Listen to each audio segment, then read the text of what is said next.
eu sou a professora Ana Carolina e vou lecionar a disciplina de arte para o primeiro ano do Colégio Emaús.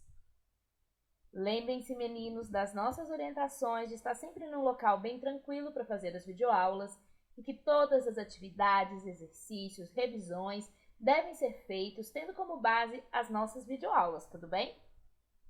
Então daremos continuidade hoje à nossa disciplina de arte e vamos fazer algumas páginas do nosso livro didático. Mas antes, vamos fazer a nossa chamada. Ana Sara, Beatriz, Esther, Gustavo,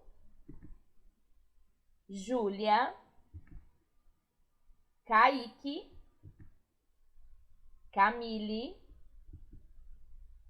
Laís, Letícia, Lívia, Miguel, Rafaela, Rebeca e Sofia. Todos preparados? Então vamos lá. Primeiramente, vamos dar os parabéns para alguns alunos que trouxeram, que enviaram suas fotografias com seus trabalhos feitos. Bom, eu recebi muitas fotografias, então eu vou dividir em 2 vídeos, tá? Porque não ia caber todo mundo aqui nesse vídeo, senão ele ia ficar muito longo com os trabalhos de vocês. Então eu peguei em ordem alfabética, então a metade está nesse vídeo e a metade está no próximo vídeo de aula de artes, tudo bem? Começando pela Beatriz, que enviou pra gente o seu João Bobo, né? Ficou lindo, Beatriz, e eu adorei esse sorriso. O Gustavo também enviou pra gente, né, os brinquedos misturados. Ele fez um trenzinho com um helicóptero. Eu achei muito legal e muito criativo. Será que esse brinquedo só anda no trilho ou será que ele voa também? O Gustavo enviou pra gente também a sua pintura com bolhas de sabão, a sua criação de amarelinha, o seu ditado em linhas e também o seu toy art. Ele mandou, né, como eu tinha pedido, para que ele enviasse todos os trabalhos, ele enviou pra gente todos eles e todos muito bem feitos.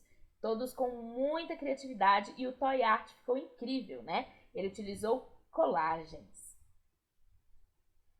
Confetes e serpentinas, olhem só que legal. E agora para a Letícia, né, que mostrou a sua boneca Carajá, que ficou bem legal e muito parecida com as bonecas Carajás de verdade. A Letícia também enviou, né, uma foto do processo criativo dela, enquanto ela ainda estava fazendo a sua boneca. Temos também, né, o brinquedo vai e vem da Letícia, que ficou muito legal. Espero que você tenha se divertido fazendo o brinquedo e brincando com ele. Bom, na próxima aula mostrarei as outras fotografias, tá?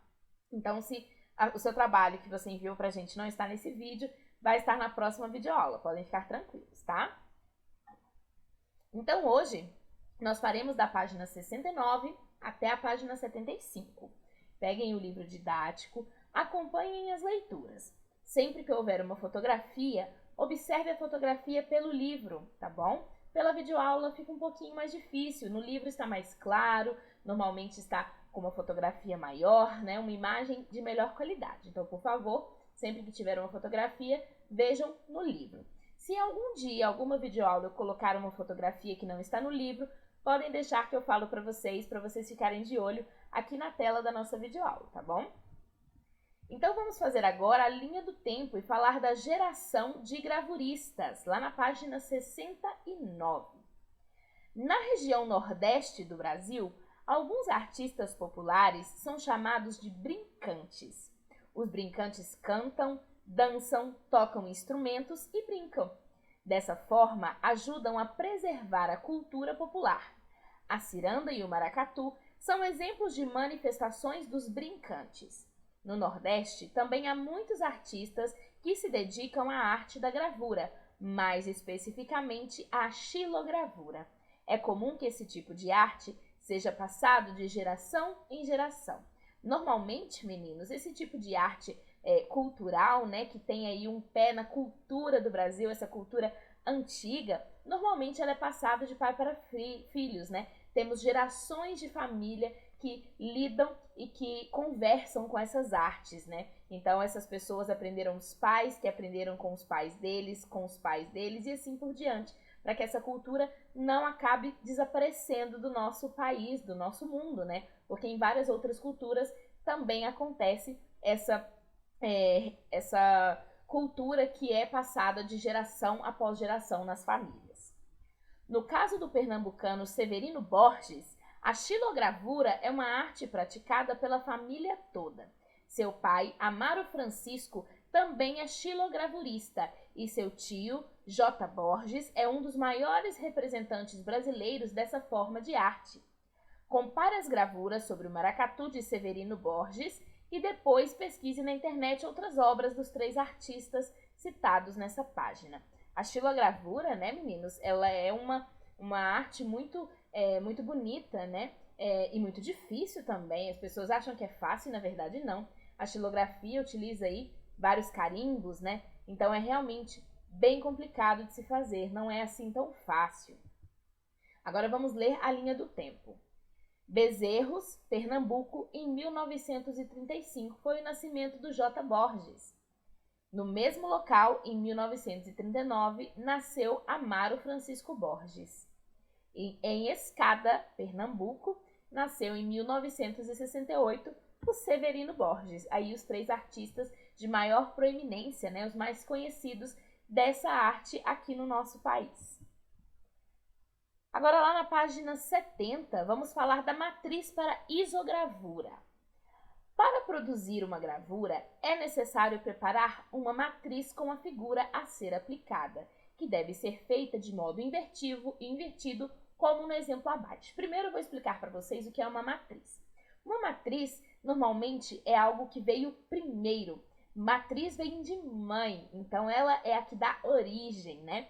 Então, a partir dessa matriz, nós podemos fabricar várias outras cópias iguais, não é mesmo? Então, por exemplo, se eu tenho um carimbo, esses carimbos, mesmo esses de brinquedo que vocês têm, ou então o carimbo da professora quando ela dá o visto no caderno e no livro didático.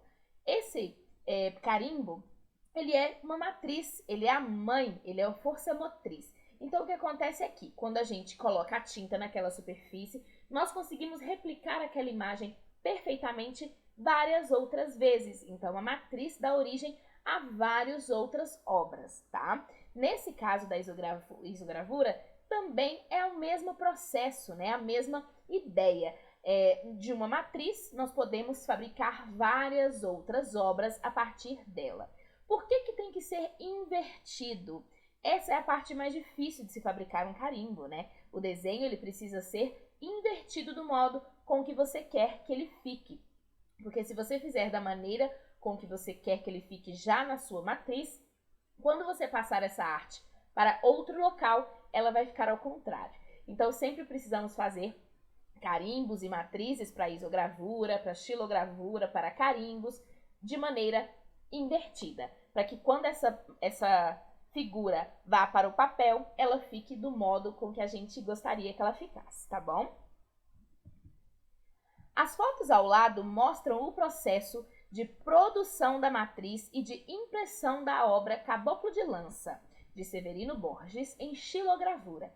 Que tal produzir a própria matriz? Você pode usar isopor e criar uma isogravura. Essa é uma proposta para vocês. Se vocês acharem interessante, vocês podem fazer isso sim.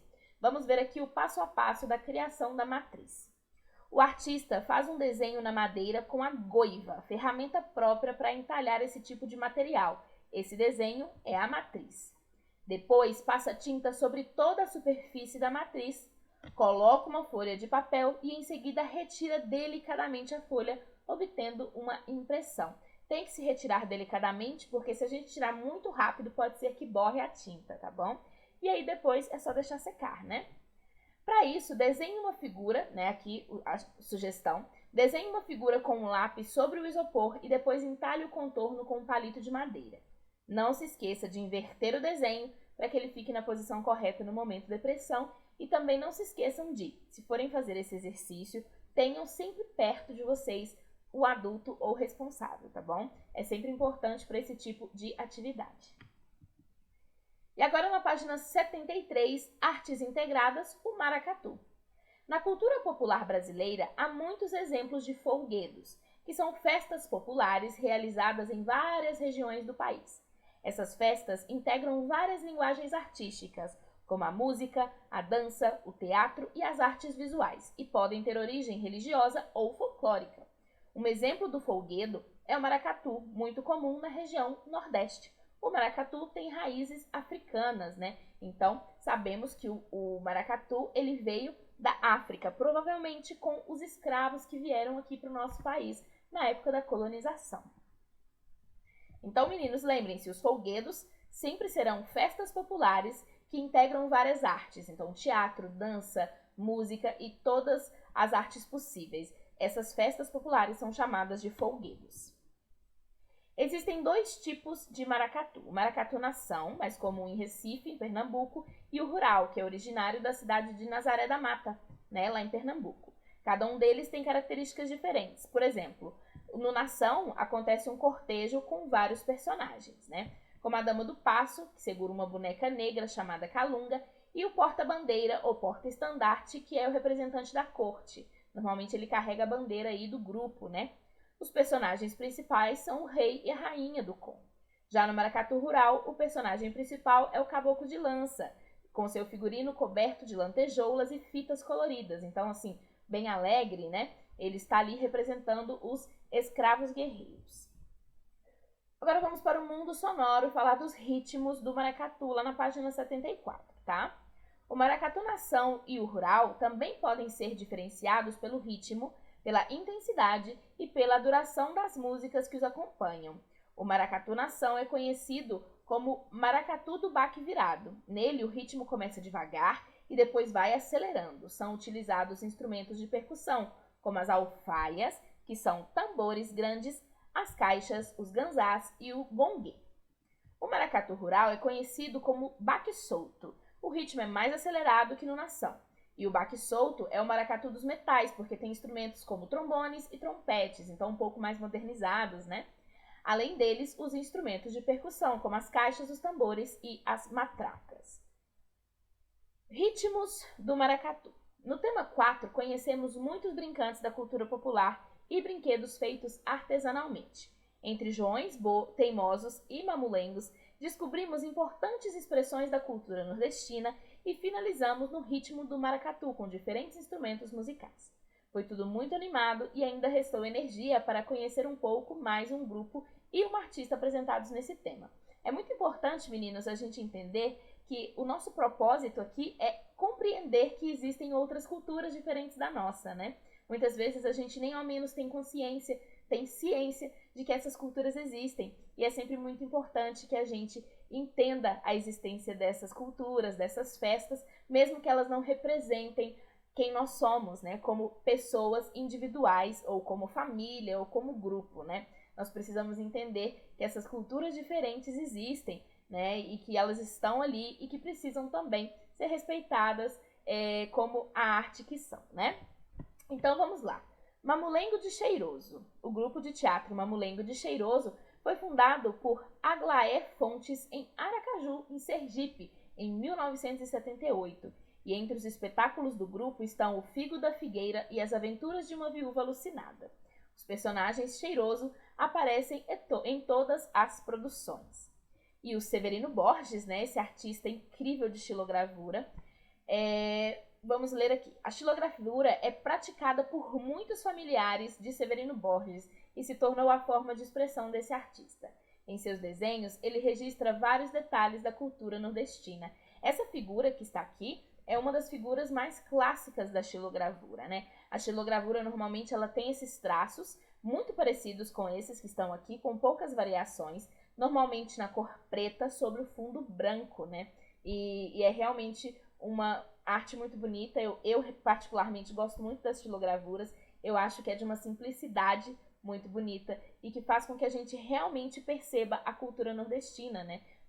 Vocês podem perceber aí pessoas dançando, um grupo, né, tocando instrumentos que por lá no Nordeste são muito, muito, muito comuns mesmo.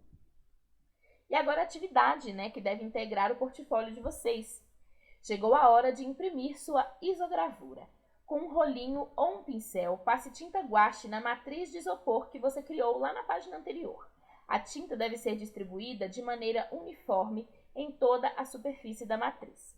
Faça várias impressões em folhas de papel sulfite. Se desejar, acrescente detalhes a cada cópia e reforce os traços que estiverem muito fracos. Por fim, escolha a impressão de que mais gostou e colhe nessa página. Na verdade, meninos, essa atividade vocês podem utilizar outros materiais que não sejam isopor também, tá?